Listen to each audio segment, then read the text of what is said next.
સમગ્ર ગુજરાતની અંદર સરની કામગીરી ચાલુ થઈ ત્યારથી ભારતીય જનતા પાર્ટીના પ્રેશર નીચે તંત્ર કામ કરતું એવું લાગી રહ્યું છે। પહેલો ફેઝ પૂરો થયો, પછી બીજો ફેઝ એટલે કે મેપિંગ છે, કોઈ નામની સામે વાંધો લેવાનો હોય એની તારીખો જાહેર થઈ। એ જાહેર થયા પછી સમગ્ર ગુજરાતમાં 15 તારીખ લગીન કે એક વિધાનસભામાં 40 વાંધાઓ અથવા 50 વાંધાઓ આવ્યા હોય, પણ 16, 17, 18 અને 19 તારીખમાં એવું બન્યું કે એક વિધાનસભામાં 7 નંબરના ફોર્મ કમસે કમ 5000 થી લઈને 10,000 ફોર્મ ભરાણા।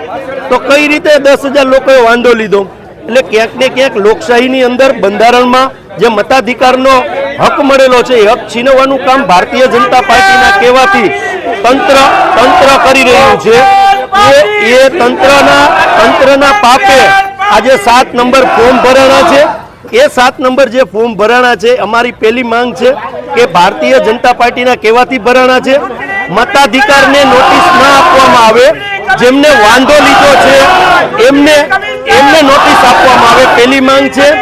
બીજી માંગ એ છે કે જે ફોર્મ ભરાણા છે, રાજકોટમાં 4 એઆરઓ છે જે વાંધાના ફોર્મ ભરાણા છે, એનું સીસીટીવી જે રેકોર્ડિંગ છે એ કોંગ્રેસ પાર્ટીને આપવામાં આવે અને પેલી નોટિસ છે જેમને વાંધો લીધો છે એમને આપવામાં આવે।